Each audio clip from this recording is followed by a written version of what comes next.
بسم اللہ الرحمن الرحیم۔ شروع اللہ کے نام سے جو بڑا مہربان نہایت رحم والا ہے۔ لقد أنزلنا إليكم كتابا فيه ذكركم أفلا تعقلون۔ السلام علیکم ورحمۃ اللہ وبرکاتہ۔ الحمد لأہلہ والصلاة لأہلہا والسلام علی من لا نبی بعدہ۔ اما بعد فاعوذ باللہ من الشیطان الرجیم، بسم اللہ الرحمن الرحیم۔ وَأَتِمُّوا الْحَجَّ وَالْعُمْرَةَ لِلَّهِ۔ سورہ بقرہ میں اللہ تبارک و تعالیٰ نے حج اور عمرہ کے مناسک کے متعلق فرمایا۔ اللہ پاک کہتے ہیں کہ حج اور عمرہ کے مناسک اللہ کے لیے مکمل کرو۔ ہم نے جو حج کے متعلق بات کی تھی، ہمارا جو بیان ہے وہ یہاں تک پہنچ چکا تھا کہ تمام حاجی لوگ لبیک کہتے ہوئے اللہ کی بارگاہ میں حاضر ہوتے ہیں۔ وہ تسبیح پڑھتے ہیں، لبیک اللہم لبیک لبیک لا شریک لک لبیک ان الحمد والنعمت لک والملک لا شریک لک۔ اس کا معنی ہے کہ میں حاضر ہوں، اے اللہ میں حاضر ہوں، تیرا کوئی شریک نہیں، میں حاضر ہوں تیری طرف سے، تیری ہی تمام نعمتیں ہیں اور تیری تمام تعریفیں ہیں، تیری طرف سے تمام کی تمام بادشاہت تیرے لیے ہے اور تیرا کوئی شریک نہیں۔ تمام حجاج کرام سراپے عجز بن کر بارگاہ الہی میں حاضر ہوتے ہیں۔ آج 9 ذی الحجہ ہے، آج حج کا دن ہے۔ آج لوگ عرفات میں وہاں پر موجود ہوں گے، کل رات ان کو عرفات میں لے آئے ہوں گے۔ آج اللہ تعالیٰ کی رحمت کے ساتھ حج اکبر ہے۔ حج اکبر اسے کہا جاتا ہے جو جمعے والے دن حج ہو۔ جمعے والے دن جو حج ہوتا ہے اسے حج اکبر کہا جاتا ہے، اور یہ کبھی کبھی ہوتا ہے، کسی کے نصیب ہوتا ہے۔ تو میرے دوستو، جو سفر ہے حج کا، وہ یوں سمجھ لیں جیسے آخرت کی یاد ہے۔ کیا؟ آخرت کی یاد ہے۔ اب وہ میں بتاتا ہوں آپ کو کیسے ہے۔ حج کے سفر میں اور سفر آخرت سے مشابہت بہت زیادہ ہے، مشابہت۔ حجاج کرام اپنا گھر، کاروبار، دوست احباب، بیوی، سب کو خیر بات کہہ کر پھر جاتے ہیں۔ اسی طرح مرنے والا سب کو چھوڑ کر چلا جاتا ہے۔ حج کرنے والے کی ہر قدم پر اپنے گھر والوں اور احباب سے اسی طرح دوری بڑھتی رہتی ہے، جیسے جنازہ کے لیے میت اٹھانے کے بعد گھر والوں سے میت کی دوری بڑھتی رہتی ہے۔ جتنے قدم وہ آگے جا رہی ہوتی ہے میت کو لے کر، اتنا ہی دور وہ اپنے گھر والوں سے جا رہا ہوتا ہے۔ یہ میں مشابہت کی بات کر رہا ہوں۔ اللہ اکبر۔ کچھ لوگ حج کرنے والوں کو گھر سے رخصت کرتے ہیں، کچھ لوگ اسٹیشن تک جاتے ہیں، کچھ لوگ جہاز تک چلے جاتے ہیں۔ اسی طرح میت کے کچھ گھر والے وہی گھر پہ رہ جاتے ہیں، کچھ میت کے ساتھ چلے جاتے ہیں، کچھ جنازہ پڑھ کر آ جاتے ہیں، کچھ اس کو لحد میں اتار کر آتے ہیں۔ ٹھیک ہے نا؟ جس طرح آخرت کے سفر میں اعمال صالح راحت اور سکون کا باعث بنتے ہیں، اسی طرح سفر حج میں بھی زاد راہ اور اعمال صالح حج کرنے والے کے لیے جسمانی اور روحانی راحت کا باعث بنتے ہیں۔ قرآن حکیم میں ہے کہ وَتَزَوَّدُوا فَإِنَّ خَيْرَ الزَّادِ التَّقْوَىٰ وَاتَّقُونِ يَا أُولِي الْأَلْبَابِ۔ اور تم سفر حج کے لیے زاد راہ لے لو، بلا شبہ بہترین زاد راہ تقویٰ ہے، اور اے صاحبان عقل مجھ سے ہی ڈرو۔ اللہ پاک ارشاد فرماتے ہیں کہ مجھ سے ڈرو اور تقویٰ کرو۔ حج اس بندے پر فرض ہے جس کے پاس استطاعت ہو، یہ نہیں کہ وہ قرضہ لے کے چلا جائے یا مانگ کر حج کرنا شروع کر دے، اس کو حج نہیں کہا جاتا۔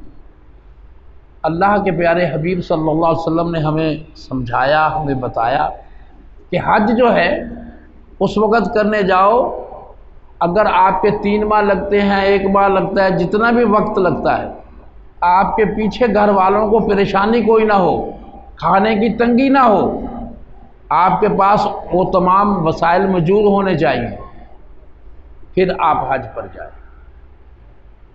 یہ نہ ہو کہ آپ کے گھر والوں کو کھانا نصیب نہ ہو اور آپ حج کرنے چلے جائیں۔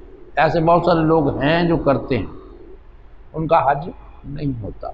رب تعالیٰ کو بندگی کی ضرورت ہے، عاجزی کی ضرورت ہے۔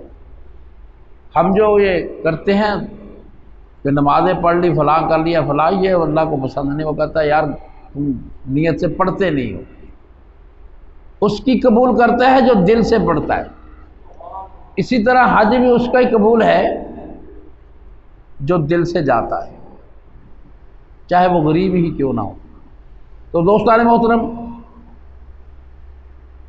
انسان جب جاتا ہے تو 2 سفید چادریں وہ لے کر جاتے ہیں، جیسے کفن بھی 2 سفید چادریں ہوتی ہیں۔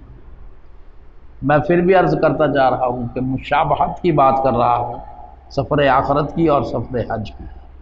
جب آدمی مرتا ہے تو 2 چادریں ملتی ہیں، اسی طرح جب حج پر جاتا ہے تو 2 چادریں سفید پہنتا ہے۔ وہ کس لیے اللہ تعالیٰ نے ایسا کیا؟ اس کو یاد آئے کہ میں نے مرنا بھی ہے، میں نے اسی طرح حشر کے میدان میں ایک دفعہ پھر آنا ہے۔ یہی حشر کا میدان ہوگا جہاں اللہ پاک کا تخت لگے گا۔ قیامت جب برپا ہوگی تو حشر کا میدان وہیں پر ہوگا۔ تو میرے دوستو، میں اپنے مضمون کو تھوڑا سا کم کروں گا کیونکہ میں نے قربانی کے بارے میں بھی بات کرنی۔ تو وہ جب حاجی وہاں سے جاتے ہیں تو اپنی صفا مروہ کرتے ہیں، صحیح کرتے ہیں، اور آخر پہ وہ 9 ذی الحجہ کو آج کے دن عرفات میں چلے جاتے ہیں۔ عرفات میں شام تک وہ رہتے ہیں۔ شام کو توپ سے گولا چھوڑا جاتا ہے مغرب کے وقت۔ اس کا مطلب یہ ہے کہ آپ سب لوگ یہاں سے چلے جاؤ، بھاگو۔ اگر کوئی رہ جاتا ہے، وہ نہ جا سکے، تو اس کو قربانی دینی پڑتی ہے، ہدیہ دینا پڑتا ہے۔ تو اللہ کے نبی صلی اللہ علیہ وسلم نے فرمایا، پیارے آقا صلی اللہ علیہ وسلم نے، کہ آپ وہاں سے چلے جاؤ۔ پھر جب ہم چلے جائیں گے، اپنے خیموں میں چلے جائیں گے، واپس اپنے ہوٹل میں چلے جائیں گے، وہاں آ کر ہم نے طواف زیارت کرنا ہوتا ہے، حج مکمل ہو جاتا ہے۔ تو یہ ہے میرے دوستو حج۔ لیکن حج کے ساتھ ساتھ میں نے کہا کہ میں قربانی کے متعلق بھی بات کروں گا۔ اللہ تبارک و تعالیٰ نے فرمایا، وَفَدَيْنَاهُ بِذِبْحٍ عَظِيمٍ وَتَرَكْنَا عَلَيْهِ فِي الْآخِرِينَ۔ اور ہم نے ایک بہت بڑی قربانی کے ساتھ اس کا فدیہ کر دیا، اور ہم نے پیچھے آنے والوں میں اس کا ذکر خیر برقرار رکھا۔ اب پیچھے آنے والے لوگ ہم لوگ ہیں، اور جو ہمارے بعد میں آئیں گے۔ اللہ تبارک و تعالیٰ نے اس یاد کو برقرار رکھا کہ میں نے اس طرح قربانی کا دمبا وہاں بھیجا اور اپنے پیارے اسماعیل علیہ السلام کو بچایا۔ میرے دوستو، ہمارے بہت سے عالم، بہت سے لوگ لالچ میں پڑ جاتے ہیں۔ وہ کیسے؟ کچھ ادارے کھالیں اکٹھی کرتے ہیں، وہ کہتے ہیں کہ جناب گھر کے جتنے بھی فرد ہیں وہ سب قربانی دیں۔ ایسا نہیں ہے، وہ سارے ہی قربانی دے سکتے ہیں اگر وہ صاحب استطاعت ہیں، صاحب نصاب ہیں۔ صاحب نصاب کسے کہتے ہیں؟ جو بندہ اپنے کھانے پینے کے اخراجات کے علاوہ 52.5 تولے سونا چاندی رکھتا ہو، اس کو صاحب نصاب کہتے ہیں، اس کے اوپر زکوٰۃ بھی لازمی ہے۔ تو قربانی جو ہے وہ اسی وقت ہوتی ہے جب وہ یہ ہر چیز کو پورا کر سکے۔ اب یہاں اگر ہم کہیں کہ ہر گھر کا فرد جو ہے وہ قربانی کرے، یہ غلط ہے، کیونکہ قربانی کرنے والے جتنے بھی لوگ ہیں ان کے لیے شرط یہ ہے کہ وہ صاحب نصاب ہوں۔ اب گھر میں بیوی بھی ہے، بچے بھی ہیں، وہ تو کماتے نہیں ہیں اتنا، ہاں اگر ان کے وسائل ہیں، اگر وہ کما رہے ہیں اور وہ اتنا نصاب رکھتے ہیں تو پھر وہ قربانی دے سکتے ہیں، ورنہ وہ قربانی نہیں دے سکتے۔ یہ لوگوں کا غلط خیال ہے، جو بھی عالم یا مولوی کوئی بھی یہ بات کرتا ہے وہ غلط کرتا ہے۔ قربانی گھر کا واحد فرد جو ہے وہ دیتا ہے، اگر اس کے پاس اتنے وسائل ہیں کہ وہ اپنی بیوی کا بھی حصے کا قربانی کر سکتا ہے تو وہ کر سکتا ہے، مطلب کہ اس کے پاس پیسہ ہونا چاہیے تب وہ قربانی دے سکتا ہے۔ اچھا، کچھ لوگ یوں بھی کرتے ہیں کہ جی میں نے اپنے ماں باپ کی قربانی دینی ہے، ان کے نام کی قربانی دے رہا ہوں، وہ فوت ہو چکے ہیں۔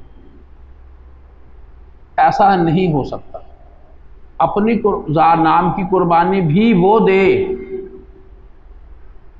پھر بات ہے اگر وہ ان کے نام کی دیتا ہے تو وہ ان کے نام کی ہوگی، آپ کے نام کی نہیں ہوگی، آپ کے نام کی قربانی نہیں ہوگی۔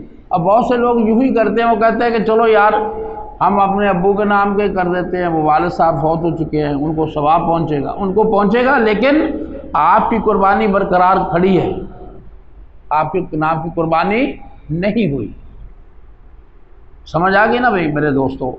کیونکہ میں اس لیے یہ باتیں بیان کر رہا ہوں کہ ہمارے بہت سے لوگوں کے ذہن میں بہت سی الٹ پلٹ سی باتیں ہوتی ہیں، وہ اس کے اوپر عمل کرتے ہیں، ان کی اپنی قربانی بھی رائے گاں ہو جاتی ہے۔